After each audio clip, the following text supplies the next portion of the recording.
Arrêtez tout. Écoutez attentivement. Ce que je vais révéler est une arme. Une fois que vous l'aurez comprise, vous ne pourrez plus jamais l'ignorer. C'est une connaissance à sens unique. Il n'y a pas de retour à l'innocence. Cette lame n'est pas destinée à blesser les autres, mais à exciser la tumeur de la faiblesse qui grandit en vous.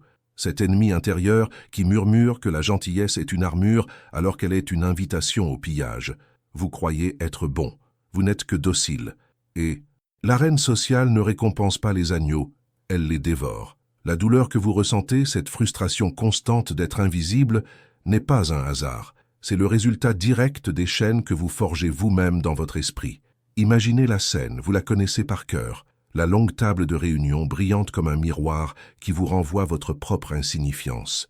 Vous exposez une idée, peut-être la meilleure de la journée. Vos mots flottent, puis s'écrasent dans un silence lourd, un silence qui juge et qui condamne. 10 minutes plus tard, un prédateur au sourire carnassier reprend votre concept, le reformule à peine, et soudain, les têtes hochent, les regards s'illuminent. On le félicite pour sa vision. Vous, pendant ce temps, vous n'existez plus. Vous avez été effacé de la réalité. Pensez à ce dîner, la semaine dernière.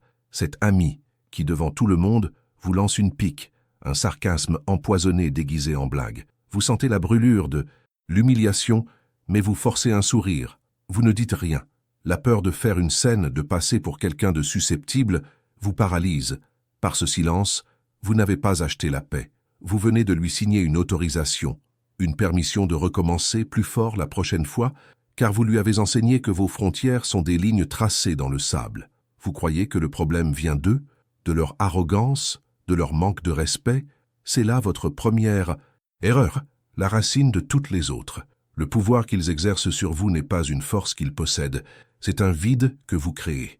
Vous leur offrez votre pouvoir sur un plateau d'argent à chaque justification inutile, à chaque excuse non sollicitée, à chaque confrontation évitée.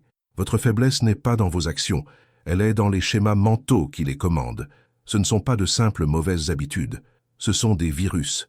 7 virus mentaux qui vous infectent et qui envoient un signal clair aux autres. Je suis exploitable. Mes limites sont négociables. Mon respect n'est pas obligatoire. Chaque pensée de cette nature est une micro-abdication, une goutte de sang dans une eau infestée de requins. Ils ne vous méprisent pas pour ce que vous êtes, mais pour ce que vous leur permettez de devenir à votre contact. La première loi est la plus insidieuse, car elle se cache derrière le masque de la raison et de la collaboration. Il y a plus de 500 ans, un homme à Florence a disséqué l'anatomie du pouvoir avec la froideur d'un chirurgien examinant un cadavre. Machiavel n'écrivait pas un manuel pour les tyrans, il rédigeait un traité de survie pour ceux qui refusent d'être des pions sur l'échiquier des autres. Il a compris que la guerre la plus décisive ne se déroule pas sur un champ de bataille, mais dans le silence de votre propre crâne, dans le théâtre de votre esprit. Aujourd'hui, je vous transmets ces lames les plus affûtées. Nous allons identifier ces 7 pensées interdites, ces 7 poisons que vous buvez chaque jour en pensant qu'il s'agit d'eau. Nous allons les exposer à la lumière crue de la réalité et les cautériser, une par une. Mais soyez prévenus, ce savoir est une brûlure. Une fois que vous verrez ces schémas en vous, vous les verrez partout chez les autres, et le monde vous apparaîtra tel qu'il est, un rapport de force permanent. Restez attentifs, car la première pensée que nous allons détruire est la plus commune. C'est celle que la société vous a enseignée comme étant une preuve d'intelligence et de bonne éducation. C'est le mensonge le plus dangereux de tous, celui qui vous fait saigner votre pouvoir goutte à goutte, chaque jour, sans même que vous ne le sentiez. C'est la pensée qui vous transforme de stratège en simple soldat obéissant. La promesse que je vous fais ce soir n'est pas de vous donner plus de courage. Le courage est pour les soldats qu'on envoie à l'abattoir. Je vous offre quelque chose de bien plus létal. Je vous offre la clarté d'un prédateur qui voit la jugulaire de sa proie avant même que la chasse ne commence. Vous allez cesser d'être le miroir qui reflète docilement les attentes, les jugements et les manipulations des autres. Un miroir est fragile, il est passif. Sa seule fonction est de renvoyer une image qui ne lui appartient pas. C'est ce que vous êtes aujourd'hui, une surface polie où les autres viennent admirer leur propre pouvoir. La transformation est irréversible. Nous n'allons pas polir ce miroir, nous allons le pulvériser. À sa place, nous allons forger une forteresse. Un objet si dense qu'il ne reflète plus la lumière, mais l'absorbe. Une présence qui ne réagit pas à la gravité des autres mais qui impose la sienne.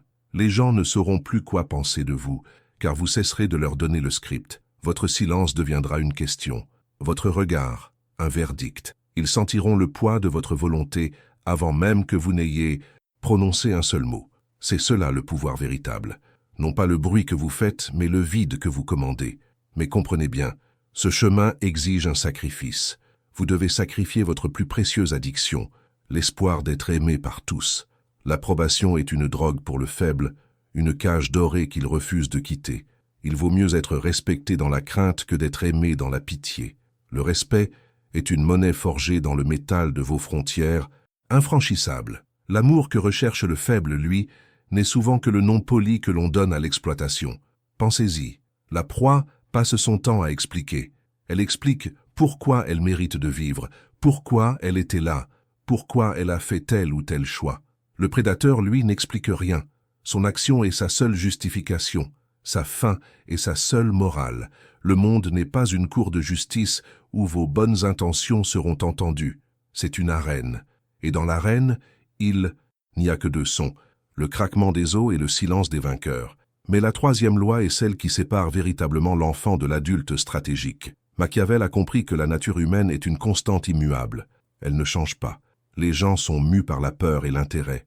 Toujours. Espérer le contraire n'est pas de l'optimisme, c'est une forme de suicide stratégique. En vous apprenant à éradiquer ces 7 pensées, je ne vous transforme pas en monstre. Je vous retire simplement les œillères que la société vous a mises pour que vous soyez une proie plus facile à dévorer. Je vous rends à votre nature véritable, celle d'un être capable de défendre son territoire. Imaginez la scène. Imaginez ne plus jamais ressentir cette décharge d'anxiété lorsque quelqu'un vous met au défi. Imaginez répondre à une provocation, non pas par une justification fébrile, mais par un silence calculé qui retourne toute la pression sur votre adversaire. Vous sentez cette puissance. Ce n'est pas un fantasme. C'est le résultat mécanique de la reprogrammation de votre système d'exploitation interne. C'est une compétence, et comme toute compétence, elle s'apprend par la dissection et la pratique. Alors voici notre contrat, le pacte que nous scellons en cet instant, vous et moi. Il n'y a pas de retour en arrière possible, car un esprit qui s'est ouvert à une nouvelle idée ne peut jamais revenir à ses dimensions d'origine. Vous êtes sur le point de voir la matrice. Mon engagement est de vous livrer, sans anesthésie et sans réconfort, les 7 schémas mentaux qui vous maintiennent en servitude. Je vais vous donner le nom de chaque virus, vous montrer comment il opère dans votre esprit et dans celui des autres, et vous fournir l'antidote, l'action précise pour le neutraliser et le retourner à votre avantage. Je ne vous demanderai pas de croire, je vous demanderai de voir. En retour, votre engagement est simple, mais non négociable. Vous vous engagez à écouter, pas simplement à entendre les mots, mais à les laisser résonner en vous, à affronter la résistance et l'inconfort qu'ils provoqueront. Vous vous engagez à devenir un observateur impitoyable de vous-même, à traquer ses pensées faibles comme un chasseur traque sa proie dans les recoins les plus sombres de la forêt. C'est votre part du contrat, la discipline de l'écoute, la volonté de l'application. Ce que nous allons faire ensemble n'est pas une discussion philosophique, c'est une opération chirurgicale sur votre psyché. Chaque loi est un scalpel. Sachez ceci, je garde l'arme la plus controversée pour la fin. La 7e et dernière pensée est la plus subtile, celle que même les esprits les plus vifs nourrissent, en pensant qu'il s'agit d'une vertu. C'est le pilier secret de toute manipulation efficace. La maîtriser, c'est devenir illisible pour vos adversaires. C'est le saut final de votre nouvelle souveraineté. Le pacte est scellé. L'opération commence maintenant. La première incision que nous allons pratiquer vise directement cette manie que vous avez, ce réflexe pavlovien qui vous fait saigner votre autorité à chaque interaction, votre besoin compulsif de vous justifier. 1. L'économie de la justification. Vous croyez que justifier vos actions est un signe de transparence, de collaboration. C'est un mensonge que vous vous racontez pour masquer la vérité. La vérité, c'est que chaque justification est une demande de permission déguisée. C'est une hémorragie de pouvoir. Pensez-y. Quand vous vous justifiez, vous adoptez la posture d'un accusé devant son juge. Vous tendez à l'autre le marteau et l'invitez à prononcer son verdict sur la validité de votre décision. Vous lui dites, sans les mots, « Mon jugement seul ne suffit pas. J'ai besoin du tien pour me sentir légitime. » C'est un acte de soumission. Le pouvoir ne s'explique pas. Il s'exerce. Les lions ne justifient pas leur chasse aux gazelles. Le leader alpha ne justifie pas sa position. Ses actions sont sa seule justification. Imaginez la scène. Vous êtes dans une salle de réunion sous les néons froids qui exposent chaque faille. Votre supérieur, ou un rival, vous lance un regard perçant par-dessus la table et vous demande, d'un ton faussement neutre, « Pourquoi avez-vous choisi cette approche ?» Le faible en vous s'agite. Il se précipite pour déballer un argumentaire confus, une liste de raisons, de données, de précautions. Vous parlez vite, vous cherchez l'approbation dans ses yeux, votre voix monte d'un demi-ton. Et pendant que vous vous débattez, vous voyez ce sourire infime au coin de ses lèvres. Il ne voulait pas de réponse. Il voulait vous voir vous contorsionner. Il voulait tester votre confiance. Il voulait vous voir saigner. Maintenant, rejouez la scène. La même question est posée. Mais cette fois, vous avez éradiqué le virus. Vous le regardez. Vous laissez un silence de 2 secondes peser dans l'air. Un silence qui déplace la pression sur lui. Puis vous répondez, d'une voix calme et posée, sans une once d'émotion défensive, parce que c'était la décision la plus efficace. Point final. Pas de « parce que j'ai pensé que », pas de « selon l'étude X », une affirmation, un bloc de granit. Si l'autre insiste, vous retournez la charge. Quelle partie de la décision te semble inefficace? Vous ne défendez plus votre position, vous l'obligez à attaquer la sienne. Vous venez de transformer un interrogatoire en une démonstration de force. C'est ça, l'économie de la justification. Ne donnez jamais plus d'informations que ce qui est absolument nécessaire. Votre conclusion est la seule chose qui leur est due. Le processus, lui, vous appartient. 2. Le miroir brisé de la réciprocité. On vous a enseigné un conte de fées toxiques. Sois gentil et les autres le seront en retour. Vous avez confondu le monde tel qu'il devrait être avec le monde tel qu'il est. Le monde est une jungle, pas une garderie. Et dans cette jungle, la gentillesse sans discernement, la gentillesse sans frontières, n'est pas perçue comme une force morale. Elle est perçue comme une ressource exploitable. C'est un signal, une invitation. Vous pensez tendre la main, ils voient une gorge exposée. Les prédateurs sociaux ne fonctionnent pas sur le principe de la justice, mais sur celui de l'opportunité. Votre gentillesse naïve est leur plus grande opportunité. Ils ne vous rendront pas l'appareil. Ils prendront plus, jusqu'à ce que vous n'ayez plus rien à donner. C'est le miroir, brisé. Vous vous souriez dans le miroir en pensant être une bonne personne, mais l'image qu'ils reçoivent est celle d'une proie facile, d'une cible consentante. Vous aidez ce collègue qui est toujours débordé. Vous faites ses heures, vous corrigez ses erreurs. Vous pensez construire une alliance. Lui, il pense simplement qu'il a trouvé un idiot utile. Le jour où vous aurez besoin de lui, il aura une réunion, un mal de tête, une excuse parfaite. Il ne vous voit pas comme un égal. Il vous voit comme un outil. Votre générosité inconditionnelle a détruit toute possibilité de respect. Vous devez remplacer cette naïveté par la gentillesse stratégique. C'est un principe simple. Donnez une fois, une seule fois, puis observez. Ne regardez pas les mots de remerciement, ils ne coûtent rien. Observez les actions. La réciprocité se manifeste-t-elle? L'aide est-elle rendue, même symboliquement? Si la réponse est non, fermez le robinet. Immédiatement et sans remords. Ce n'est pas être égoïste, c'est être un gestionnaire avisé de vos propres ressources. Votre temps, votre énergie, votre volonté. Offrez votre coopération à ceux qui la méritent et une froide neutralité professionnelle à tous les autres. Cessez de nourrir les loups en espérant qu'ils deviennent des moutons. Ils ne changeront pas. C'est à vous de changer de stratégie. Mais comment distinguer l'allié du prédateur avec certitude? L'arme suivante est conçue précisément pour cela. 3. Le vide comme arme. L'être humain a une peur panique du vide. Dans une conversation, cette peur se manifeste par une horreur du silence. Le silence est perçu comme un échec, une rupture de communication, un moment de gêne.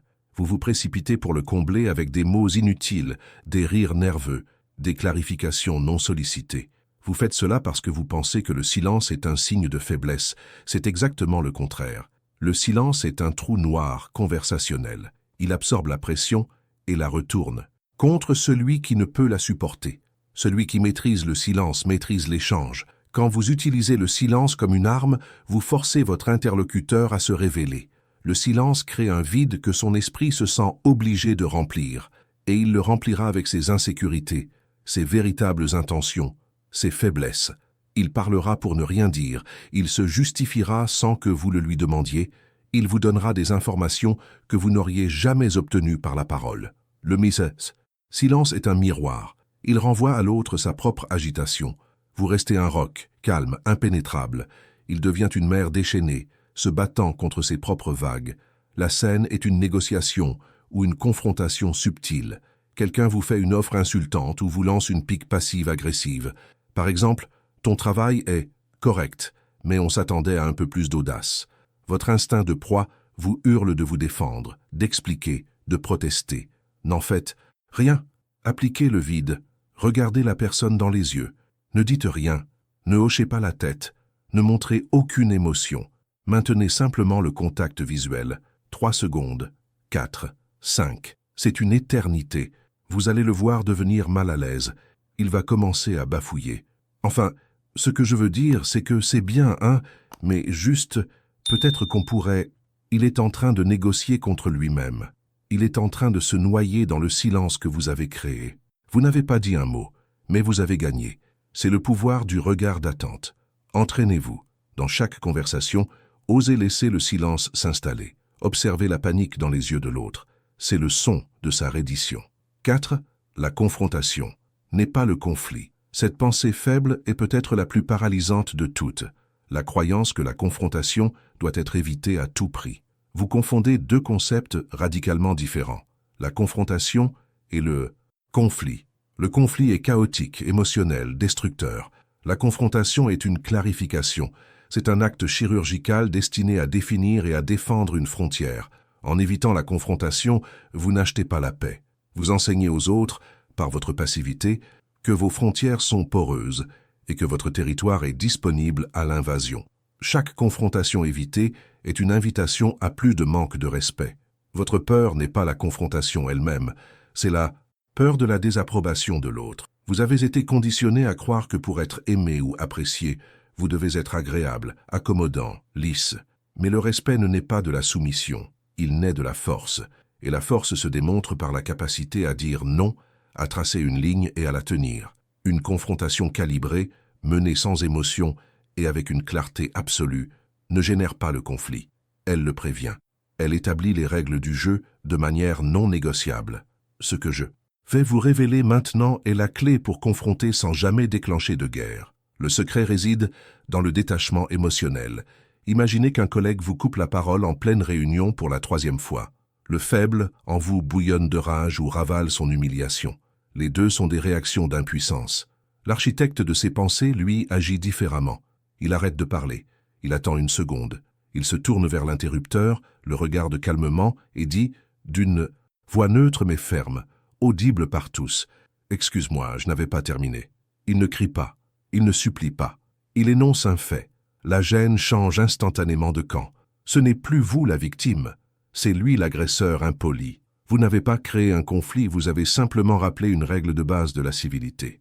Vous avez défendu votre frontière avec une précision de laser. Faites cela une fois et on ne vous coupera plus jamais la parole. Vos limites ne sont pas des suggestions. Traitez-les comme des lois physiques. 5. Le tribunal interne. Voici la forme la plus pure de servitude mentale. Externalisez votre estime de vous-même. Vous laissez l'opinion des autres définir votre valeur. Vous leur donnez un pouvoir absolu sur votre état émotionnel.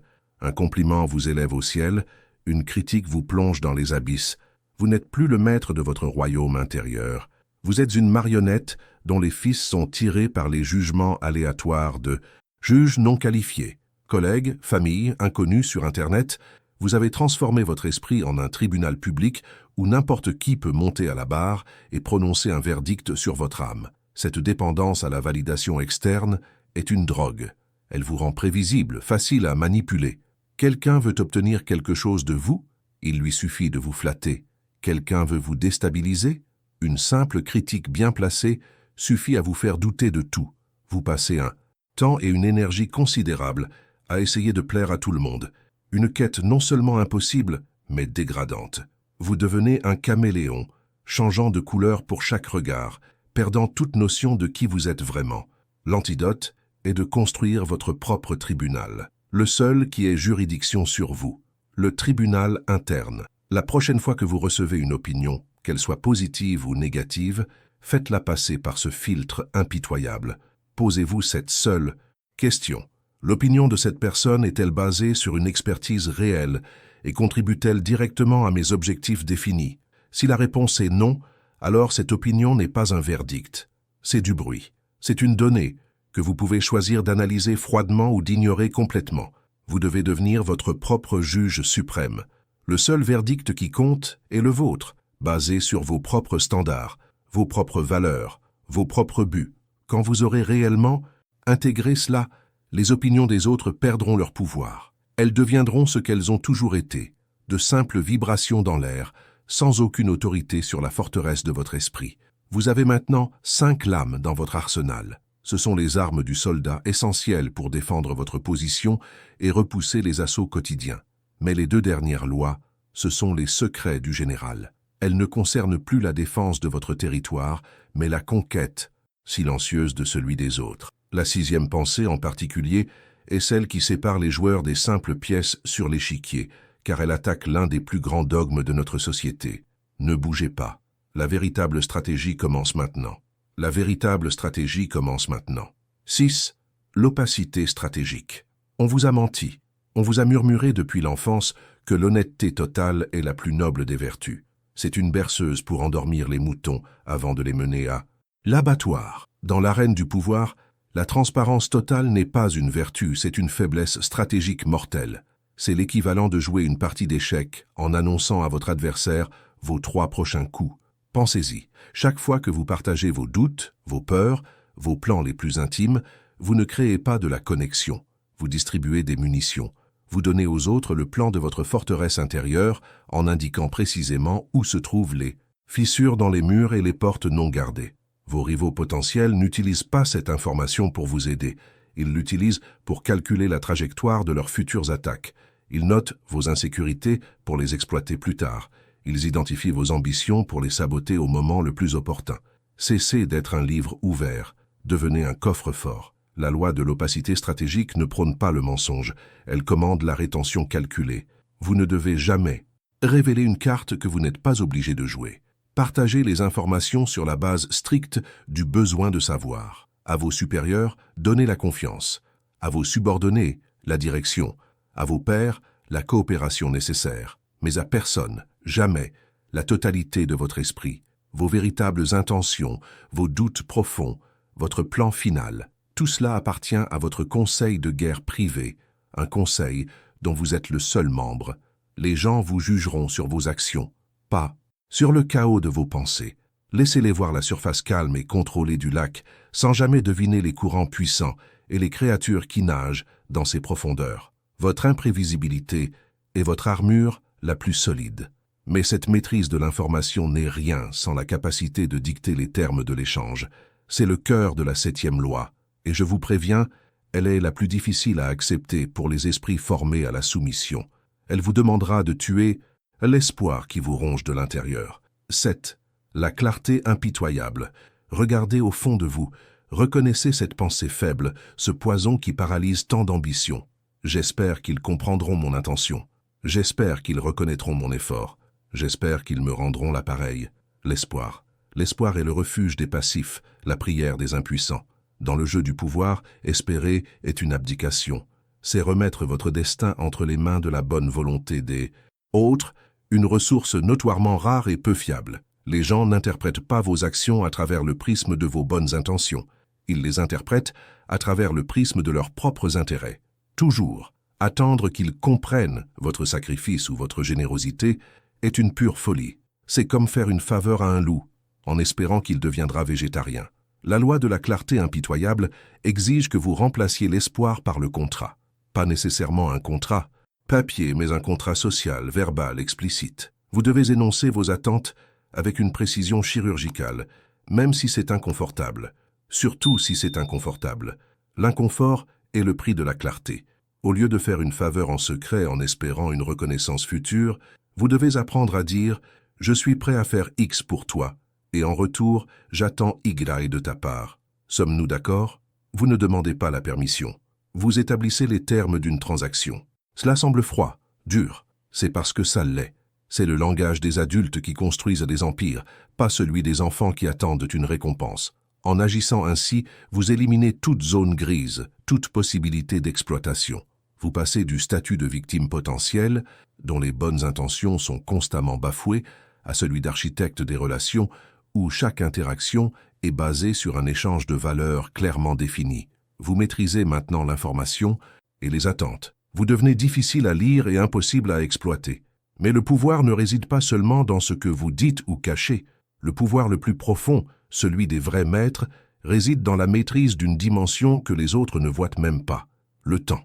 La 8e loi que je vais vous révéler est peut-être la plus difficile de toutes à maîtriser, car son seul adversaire, c'est votre propre impatience. C'est le secret des prédateurs les plus patients. 8. Le contrôle du tempo. La précipitation est une confession de faiblesse. Elle crie votre besoin, votre anxiété, votre manque de contrôle. La pensée faible qui vous paralyse est « je dois obtenir une réponse, une décision, un résultat, maintenant ». Cette urgence auto-imposée est une hémorragie de pouvoir. Elle vous pousse à accepter de mauvais accords, à révéler vos cartes trop tôt, à commettre des erreurs stupides simplement pour mettre fin à la tension de l'attente.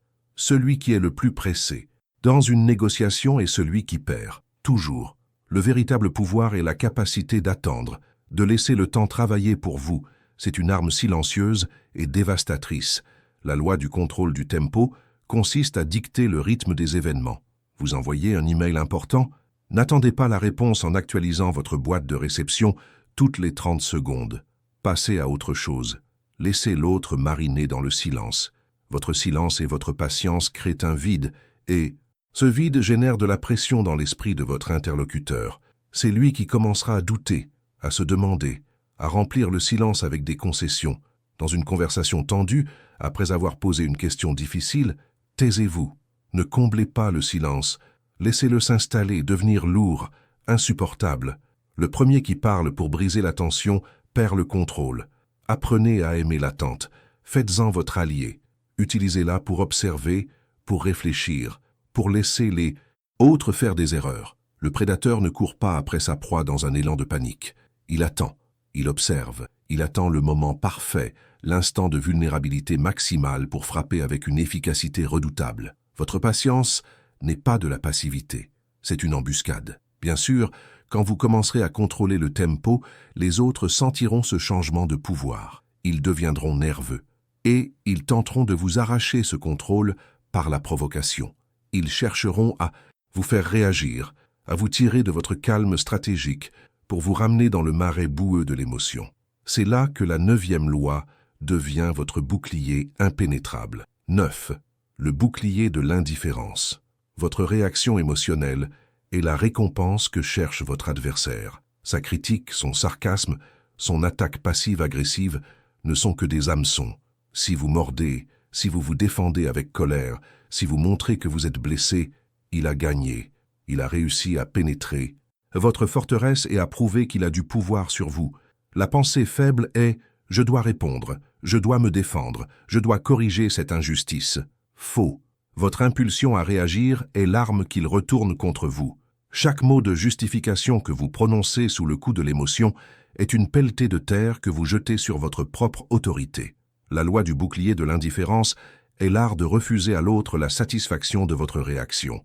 Ce n'est pas de la suppression d'émotions. C'est une décision stratégique de ne pas l'extérioriser. Face à une provocation, vous avez plusieurs armes. Le silence, un regard calme et interrogateur qui dit « Et alors ?» ou une phrase neutre qui désamorce l'attaque sans la valider, c'est ton interprétation, ou j'entends ce que tu dis. Vous ne niez pas, vous n'argumentez pas. Vous accusez réception de leur bruit et vous le classez comme non pertinent. L'effet est dévastateur pour l'agresseur. Son attaque, privée de la réaction escomptée, s'effondre dans le vide. Il se retrouve seul avec sa propre hostilité, ayant l'air petit, mesquin et désespéré. L'indifférence stratégique n'est pas un signe de faiblesse ou de soumission. C'est la forme la plus pure de domination psychologique. C'est un message clair. Tu es tellement insignifiant que tes tentatives pour m'atteindre ne méritent même pas une dépense de mon énergie émotionnelle. Nous arrivons au sommet, la 10e et dernière loi. Elle n'est pas une tactique pour une bataille, mais la grande stratégie pour la guerre entière. Elle consolide toutes les autres. C'est la loi qui sépare les rois éphémères des empereurs, dont l'héritage traverse les siècles. C'est l'art de s'assurer que votre pouvoir non seulement existe, mais qu'il soit perçu, respecté et qu'il vous survive. 10. L'architecture de la réputation. Voici la dernière et la plus grande illusion dont vous devez vous défaire. La croyance que votre travail, vos mérites et vos actions parleront d'eux-mêmes. C'est un mensonge confortable pour ceux qui ont peur de revendiquer leur propre valeur. La vérité est brutale. Votre travail ne parle pas. Il murmure.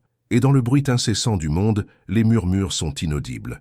Si vous ne devenez pas le narrateur de votre propre histoire, soyez certain que vos ennemis ou vos rivaux se feront un plaisir de l'écrire à votre place. Et leur version ne sera pas flatteuse. Votre réputation n'est pas un sous-produit accidentiel de vos actions. C'est une construction délibérée. C'est une œuvre d'art. La loi de l'architecture de la réputation vous commande de devenir le sculpteur de votre propre légende. Chaque succès, même modeste, doit être encadré, communiqué, attribué non pas à la chance, mais à votre compétence, votre vision, votre stratégie. Chaque échec doit être raconté par vous en premier, non pas comme une défaite honteuse, mais comme un risque calculé, une leçon précieuse, une étape nécessaire vers une victoire encore plus grande. Vous devez utiliser les lois précédentes comme des outils. Votre opacité stratégique, loi 6, empêche les autres de définir vos intentions. Votre clarté impitoyable, loi 7, montre que vous êtes une personne de parole et de conséquence. Votre contrôle du tempo, loi 8, vous donne une aura de patience et de sagesse. Votre bouclier de l'indifférence, loi 9, prouve que vous êtes imperturbable. Chaque action, chaque inaction, chaque mot et chaque silence doit être un coup de ciseau, conscient sur le marbre de votre réputation. Vous ne laissez rien au hasard, vous ne laissez rien à l'interprétation. Vous construisez activement la perception que les autres ont de vous, une perception de force, de fiabilité et de pouvoir inébranlable. C'est le jeu final. C'est ainsi que l'on cesse d'être une simple pièce sur l'échiquier pour devenir la main invisible qui déplace les pièces. C'est un chemin solitaire et exigeant. Il n'y a pas de retour possible, mais c'est le seul chemin qui mène de la faiblesse que vous ressentez aujourd'hui à la force indestructible que vous êtes destiné à devenir. Vous vous tenez maintenant au seuil d'un nouveau royaume, le vôtre. Le chemin pour y parvenir a été une descente dans les abîmes de la vérité, une vivisection de chaque pensée faible qui vous tenait enchaîné. Regardez derrière vous une dernière fois. Voyez la personne que vous étiez, une feuille emportée par le vent des opinions d'autrui, un écho répondant à l'appel des autres, constamment en quête d'une validation qui ne venait jamais. Cette personne est morte. Vous l'avez tuée non par la violence, mais par la lucidité. C'est une mort nécessaire, une mort glorieuse. N'ayez aucune nostalgie pour cette ancienne version de vous-même. Elle était un fardeau. Elle mendiait le respect au lieu de le commander. Elle parlait trop pour combler les vides, révélant ses peurs et ses doutes à des prédateurs qui n'attendaient à que ça. Elle croyait que la gentillesse était un bouclier alors qu'elle n'était qu'une invitation au pillage. Vous avez arraché ce voile d'illusion.